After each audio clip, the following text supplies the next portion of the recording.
آج کی آیت سورۃ البقرہ آیت نمبر 15۔ مہلت یا مہلت کا فریب۔ اعوذ باللہ من الشیطان الرجیم، بسم اللہ الرحمن الرحیم۔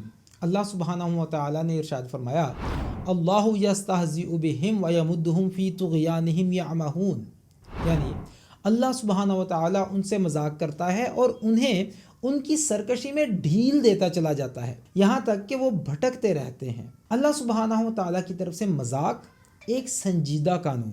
یہ آیت کسی جذباتی رد عمل کا بیان نہیں بلکہ ایک اٹل قانون الہی کی خبر ہے۔ جب انسان شعوری طور پر حق کا انکار کرتا ہے اور ہدایت کو کھیل سمجھ لیتا ہے تو اللہ سبحانہ و تعالیٰ اسے فوراً نہیں روکتا، وہ اسے مہلت دیتا ہے، آگے بڑھنے دیتا ہے، یہاں تک کہ وہ خود اپنے قدموں سے اس مقام تک جا پہنچتا ہے جہاں سے واپسی کا دروازہ بند ہو جاتا ہے۔ یہی وہ مقام ہے جسے آیت نے اللہ سبحانہ و تعالیٰ کا مذاق کہا ہے، یعنی انسان اپنے زعم میں سمجھتا ہے کہ وہ جیت رہا ہے، حالانکہ اصل میں فیصلہ اس کے خلاف لکھا جا چکا ہوتا ہے۔ یعمہون، عقل کی بینائی کا زوال۔ یہاں اندھے پن کا ذکر آنکھوں کے لیے نہیں، عقل و بصیرت کے لیے ہے۔ یہ وہ حالت ہے جس میں انسان علم رکھتا ہے مگر سمجھ نہیں رکھتا، وہ بات سنتا ہے مگر معنی تک نہیں پہنچتا، وہ انجام دیکھتا ہے مگر اس سے سبق نہیں لیتا۔ یہ اندھا پن سب سے خطرناک ہے کیونکہ اس میں انسان خود کو سب سے زیادہ باشعور سمجھتا ہے۔ خود فریبی کا انجام۔ منافق کا سب سے بڑا فریب یہ ہے کہ وہ اپنی عارضی کامیابی کو دائمی تحفظ سمجھ لیتا ہے۔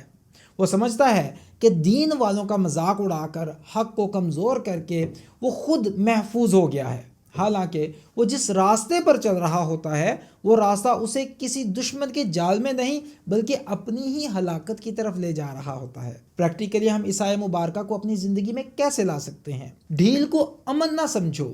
ہر وہ خاموشی جو اللہ کی طرف سے ہو رضا نہیں ہوتی۔ اپنی بصیرت کا محاسبہ کرو، کہیں ایسا تو نہیں کہ آنکھیں کھلی ہوں مگر دل بند ہو۔ مہلت کو موقع جانو، واپسی کے دروازے ہمیشہ کھلے نہیں رہتے۔ حق کے ساتھ سنجیدگی اختیار کرو، دین کے ساتھ مذاق سب سے مہنگا سودا ہے۔ اے پروردگار، ہمیں اس فریب سے بچا کہ ہم تیری مہلت کو اپنی کامیابی سمجھ بیٹھیں۔ ہمیں زندہ دل، بیدار عقل اور پلٹ آنے والی روح عطا فرما، اور اس اندھے پن سے محفوظ رکھ جو انجام سے بے خبر کر دیتا ہے۔ آمین یا رب العالمین۔